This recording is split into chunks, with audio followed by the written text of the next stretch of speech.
good morning mga madam! Another day, another vlog na naman tayo.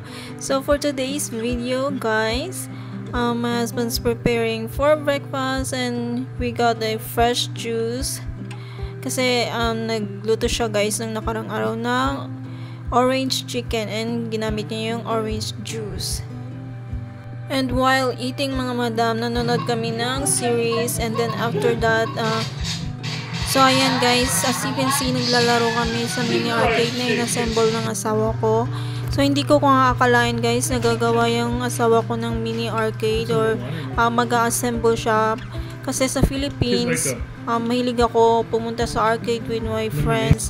And then ayan, so nung pagdating ko dito guys, nagawa na niya yan. And mahilig din pala siya sa mga arcade games before guys.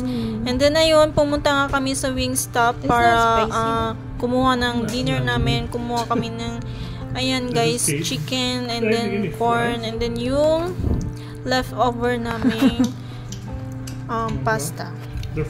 That's our dinner guys. Very thankful ako sa asawa ko guys kasi alam nyo ba, bumili rin siya ng karaoke.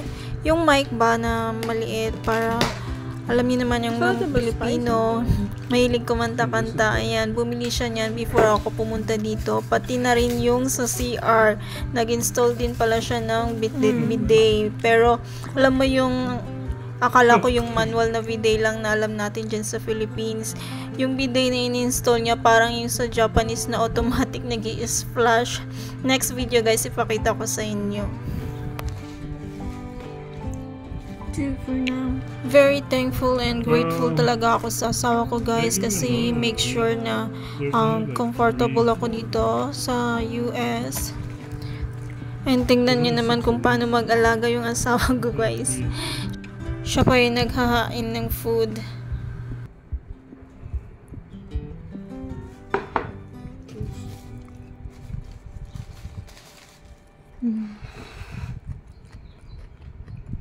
Which one did you try?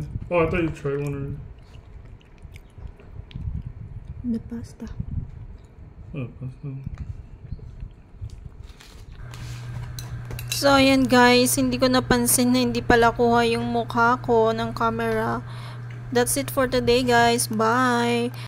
Hope you like our video. Please like, comment, and follow and subscribe.